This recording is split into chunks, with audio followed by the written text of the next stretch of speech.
کی فراہمی کے لیے آپ PFFB آڈیو ورلڈ سے رابطہ کر سکتے ہیں۔ آڈیو ورلڈ کے پاس 5ویں جماعت سے لے کر MA تک کے آرٹس کے مضامین کی ریکارڈنگز دستیاب ہیں۔ یہ آڈیو کتب فری رجسٹرڈ میل کے ذریعے آپ کے گھر پہنچائی جا سکتی ہیں۔ شکریہ۔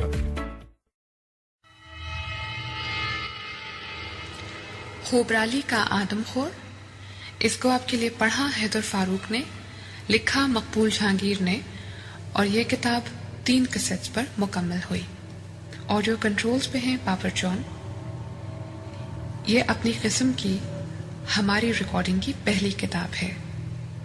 اگر آپ ہم سے ذاتی کتابوں کے سلسلے میں رابطہ قائم کرنا چاہیں تو سائمہ سے ٹیلی فون نمبر 290261 اسلام آباد یا PO باکس 1652 اسلام آباد پر رابطہ قائم ضرور کیجیے گا۔ اس کتاب کو آپ کے لیے تلخیص کیا عائشہ اسلم نے۔ ہماری صوتی کتب کی کاپی بنانا قانوناً جرم ہے۔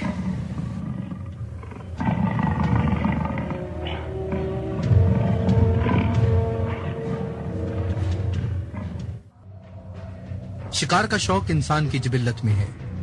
اس شوق میں کبھی درندہ انسان کے ہتھے چڑھ جاتا ہے، کبھی انسان درندے کے منہ کا نوالا بن جاتا ہے، تاہم انسان کا پلہ بھاری ہی رہتا ہے۔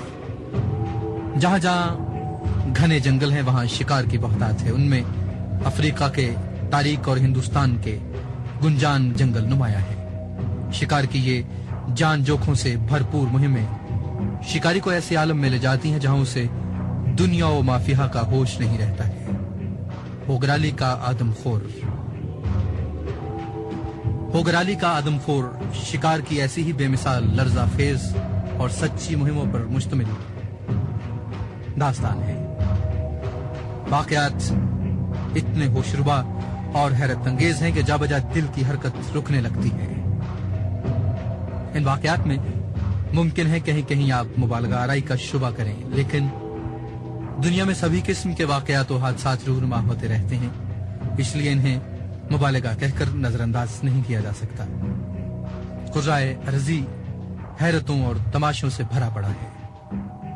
آئیے شہروں کے ہنگامہ ہاؤ ہو سے نکل کر دم بھر کو جنگل کی دنیا میں چلیں اور دیکھیں کہ وہاں کیا ہو رہا ہے۔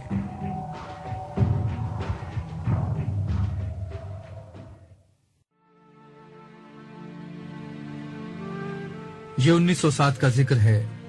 میں چمپاوت کے آدم خور کی سرکوبی میں لگا ہوا تھا کہ ضلع الموڑا کی مشرقی سرحدوں پر ایک آدم خور چیتے کے بارے میں کچھ خبریں سننے میں آئیں۔ ان کے مطابق اس وقت تک یہ چیتا تقریباً 400 افراد کو ہڑپ کر چکا تھا، حتیٰ کہ الموڑا کے مشرق میں جس قدر گاؤں اور بستیاں آباد تھیں ایک ایک کر کے ویران اور اجاڑ ہو گئی۔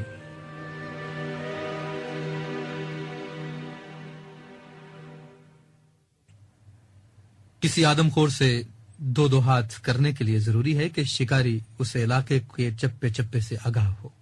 بہرحال ضلع الموڑا کے کمشنر کی طرف سے اس مضمون کا ایک خط مجھے ملا کہ پانار کے آدم خور چیتے کو ہلاک کر دیا جائے تو حکومت میری نہایت شکر گزار ہوگی۔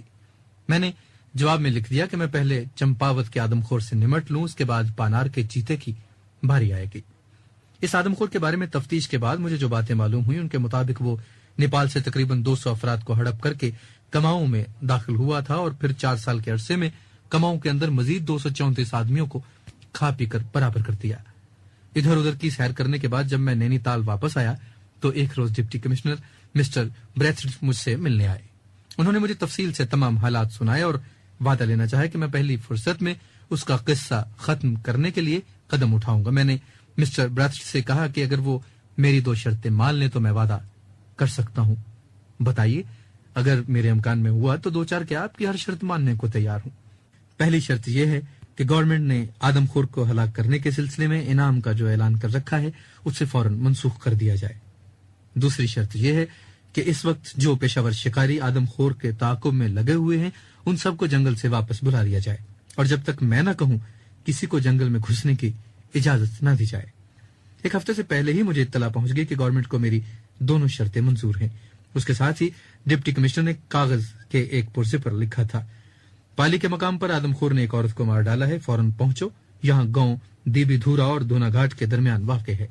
میں نے جلدی جلدی ضروری سامان بندھوایا، 6 آدمیوں کو اپنے ساتھ لیا اور اگلے ہی روز صبح اپنے مہم پر روانہ ہو گیا۔ پہلے ہی دن ہم نے 17 میل کا فاصلہ طے کیا اور سورج غروب ہونے سے پہلے پہلے دھاری کے مقام پر پہنچ گئے۔ صبح پھر سفر شروع ہوا، مرنولا پہنچے اور رات دیوی دھورا میں کاٹی۔ اگلے روز شام کو پالی میں داخل ہو گئے۔ وہاں پتہ چلا کہ عورت کو 5 روز قبل آدم خور نے ہلاک کیا تھا۔ جب میں اپنے آدمیوں سمیت گاؤں میں داخل ہوا تو ہر طرف سناٹا طاری تھا۔ میرے لیے گاؤں کے نمبردار نے اپنے گھر ہی میں ایک چھوٹا سا کمرہ خالی کر دیا۔ میں نے سامان باہر صحن میں رکھوایا، اپنے آدمیوں کو ہدایت کی کھانا وغیرہ کھا کر کمرے کے اندر سو جائیں اور دروازہ بند کر لیں۔ دوپہر کو کھانے سے فارغ ہوا تو نمبردار میرے سامنے کھڑا تھا۔ کہنے لگا، آپ نے پوچھا تھا کہ آدم خور نے اس عورت کو کس جگہ مارا تھا۔ میرے یہ آدمی آپ کو وہ جگہ دکھانے لے جائیں گے، لیکن مہربانی کر کے ان کا خیال رکھنا، اور ہاں صاحب، اگر آپ کو اس عورت کی کھوپڑی یا جسم کا کوئی حصہ پڑا مل جائے تو اسے اٹھا کر ان آدمی کو دے دینا، ہم نے ابھی تک اس کا کریا کرم نہیں کیا ہے۔ اپنے رہنماؤں کی میت میں جب میں اس مقام پر پہنچا تو سرسری جائزے ہی سے معلوم ہو گیا کہ یہ حادثہ کس طرح پیش آیا ہوگا۔ میں جس مقام پر کھڑا تھا وہ 2 پہاڑی دروں کے درمیان واقع ایک تنگ وادی تھی۔ وہ عورت اس طرف صرف خشک پتے جمع کرنے آئی تھی، لیکن بیچاری کو معلوم نہ تھا کہ آدم خور اس کی طاق میں ہے۔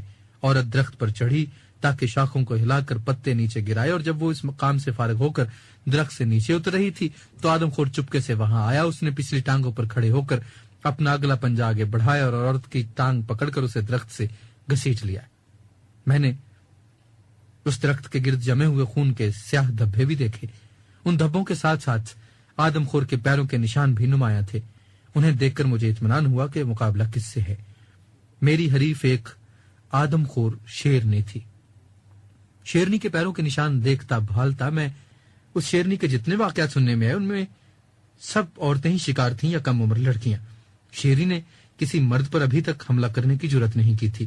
نمبردار نے ایک لرزہ خیز قصہ سنایا جو میں اپنے الفاظ میں بیان کرتا ہوں۔ گاؤں سے ذرا آگے بڑی سڑک کے ساتھ ہی ایک شخص نے اپنے بیوی بچوں کے ساتھ رہائش رکھی ہوئی تھی۔ ایک روز اس کی بیوی اپنی چھوٹی بہن کے ساتھ گھاس کاٹ رہے نکلی۔ وہ دونوں پہاڑی کے اوپر ایک جگہ درانتی سے گھاس کاٹ رہی تھیں۔ یکایک آدم خور شیرنی ایک طرف سے نمودار ہوئی۔ اسے دیکھ کر دونوں بہنیں دہشت زدہ ہو گئیں اور حرکت بھی نہ کر سکیں۔ شیرنی اطمینان سے اوپر آئی، بڑی بہن کو ایک ہی حملے میں نیچے گرایا اور منہ میں دبا کر جب چلنے لگی تو چھوٹی بہن کو یک لخت ہوش آیا۔ وہ چیختی چلاتی آگے بڑھی اور درانتی سے شیرنی پر حملہ کر دیا۔ شیرنی نے رک کر اپنا شکار ایک چٹان پر ڈالا اور درانتی کے وار بجاتی رہی۔ اس نے چھوٹی بہن پر حملہ نہیں کیا، صرف غراتی اور گرجتی رہی۔ چھوٹی بہن صدمے سے غش کھا کر گر پڑی تو شیرنی نے پھر بڑی بہن کو منہ میں دبایا اور سڑک سے اتر کر اس تنگ وادی میں داخل ہو گئی جہاں پہلے بھی اس نے کئی عورتوں کو ہلاک کیا تھا۔ پالی میں 10 دن قیام کے دوران میں نے جو باتیں اس کے بارے میں اپنے مشاہدے کے ذریعے نوٹ کرتا رہا وہ یہ تھیں۔ وہ ہمیشہ ان عورتوں پر حملہ کرتی ہے جو جنگل میں لکڑیاں چننے یا گھاس کاٹنے کے لیے جاتی ہیں۔ وہ اکیلی دکیلی عورت کا تعاقب کر کے اس پر حملہ کرتی ہے۔ اسے وہ عورت زیادہ مرغوب ہے جس نے ساڑھی پہن رکھی ہو اور جس کے ہاتھ میں درانتی ہو۔ جس مقام پر وہ کسی کو ہلاک کرتی ہے وہاں دوبارہ نہیں آتی۔ اس کی وجہ یہ ہے کہ وہ کئی مربع میل کے وسیع علاقے میں سرگرم عمل ہے۔ اپنے شکار پر دن دہاڑے اور اکثر سورج نکلنے کے فوراً بعد حملہ کرتی ہے۔ رات کو شاذ و نادر ہی کمین گاہ سے نکلتی ہے اور وہ بھی چاندنی راتوں میں۔ غالباً وہ چاند کو بھی سورج سمجھتی ہے۔ مردوں کو دیکھ کر دور ہی سے غراتی ہے، اس سے اندازہ ہو جاتا ہے کہ وہ کہاں ہیں۔ وہ نوجوان ہے اور ابھی تک اپنے جوڑے کی تلاش نہیں کر سکی۔ اس کی چھوڑی ہوئی ہڈیوں کے معائنے سے پتہ چلا کہ اس کا جبڑا کسی زمانے میں زخمی ہو چکا ہے اور غالباً ایک آدھ دانت ٹوٹا ہوا بھی ہے۔ پیروں کے نشانات ظاہر کرتے ہیں کہ اس کا قد دم سے لے کر ناک تک 9 فٹ کے لگ بھگ ہے۔ صبح 6:30 بجے ہم امبل میرو تالاب سے شمال کی طرف روانہ ہوئے۔ جو ہم آگے بڑھ رہے تھے زمین اونچی ہوتی چلی جاتی تھی اور جھاڑ جھنٹکار کثرت سے اگا ہوا تھا۔ آدھ گھنٹے تک اس انتہائی دشوار گزار چڑھائی چڑھنے کے بعد ہم تینوں بری طرح ہانپ رہے تھے۔ راما نے ایک جگہ رک کر میرے کان میں کہا، ہوشیار ہو جائیے، ہم پہلے غار کے نزدیک پہنچ گئے ہیں، پہلے غار کے نزدیک۔ اس نے ہمیں وہیں ٹھہرنے کا اشارہ کیا اور خود پنجوں کے بل چلتا ہوا آہستہ آہستہ 15-20 فٹ آگے بڑھا اور مڑ کر گردن ہلائی. ہم دونوں بھی دبے پاؤں کے قریب جا پہنچے. وہ رہا غار نظر آیا. میں نے غور سے دیکھا خشک جھاڑیوں کے اندر بڑے بڑے پہاڑی پتھر ایک دوسرے کے اوپر کچھ اس انداز میں پڑے تھے کہ غار کی شکل بن گئی تھی. اس کا منہ 1 گز قطر سے زیادہ نہ تھا، لیکن بہرحال ایک اچھا قوی ہیکل شیر یا چیتا اس میں آسانی سے پناہ لے سکتا تھا. میں نے راما اور دیوا کو پیچھے کھڑے رہنے کی ہدایت کی اور رائفل کندھے سے اتار کر ہاتھ میں پکڑ لی. پھر میرے اشارے پر انہوں نے ادھر ادھر سے چھوٹے چھوٹے پتھر اٹھائے اور غار کے اندر پھینکنے لگے، لیکن اندر کوئی ہل جل نہ ہوئی. غار کے اندر پتھر گرنے کی آواز مجھے صاف سنائی دے رہی تھی. 2 منٹ تک پتھر پھینکے گئے اور کوئی چیتا نہ گرایا. غار اب بھی ہم سے کوئی 10 فٹ کے فاصلے پر تھا. میں آہستہ آہستہ آگے بڑھا اور غار سے کوئی 1 گز کے فاصلے پر جا کر رک گیا. میری نظر خشک زمین پر پڑی جہاں چیتے کے پنجوں کے مدھم نشان نظر آئے. میں الٹے قدموں واپس ہوا اور راما کو بتایا کہ چیتا یہیں رہتا ہے، لیکن اس وقت وہ گھر پر نہیں ہے. وہ یقیناً غار کے اندر ہی ہوگا.